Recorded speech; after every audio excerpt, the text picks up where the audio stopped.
আর আলোর বর্তিকা news channel থেকে আমি প্রজ্ঞা পারিজাত আছি দিদির সাথে। দিদি, আপনার নাম? আমার নাম কুমকুম চট্টোপাধ্যায়। নন্দিনীর সঙ্গে আপনার আলাপ কিভাবে? নন্দিনী আমি বেথুন কলেজের অধ্যাপিকা ছিলাম।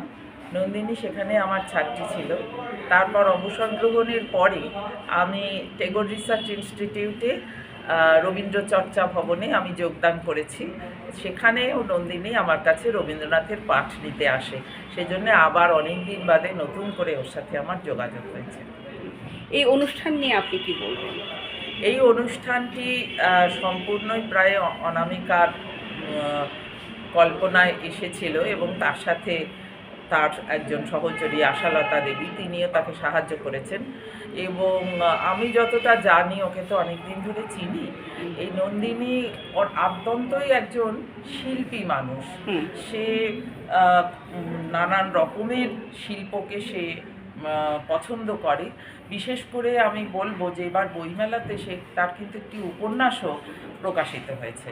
সে একজন সাহিত্যিকও বটে, খালি শিল্পী নয়, সে একজন সাহিত্যিকও বটে।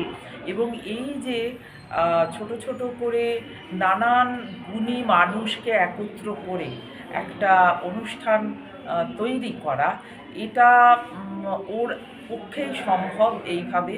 এবং আমি বলবো যে বড় বড় অনুষ্ঠান সেটা অনেকেই করেন, অনেকেই পারেন, কিন্তু এই যে আমাদের সাধারণ মানুষদের যে নানান রকমের ইচ্ছে থাকে, একটু কবিতা বলবো, একটু গান করবো, একটু শ্রুতি নাটক করবো, একটু নাচ করব, এই সাধারণ মানুষদের এই ইচ্ছেটাকে একসঙ্গে করে এইভাবে একটা সুন্দর অপরাহ্নকে ভরিয়ে দেওয়া, এটা নন্দিনী পারে। নন্দিনী অনামিকা, ওর পুরো নাম নন্দিনী অনামিকা। এবং ওকে আমি অনেক শুভেচ্ছা জানাই। ও আগামী দিনে আরও এইভাবে এগিয়ে যাক এবং আমাদের মতন মানুষদের আনন্দ দিক। ধন্যবাদ। ধন্যবাদ।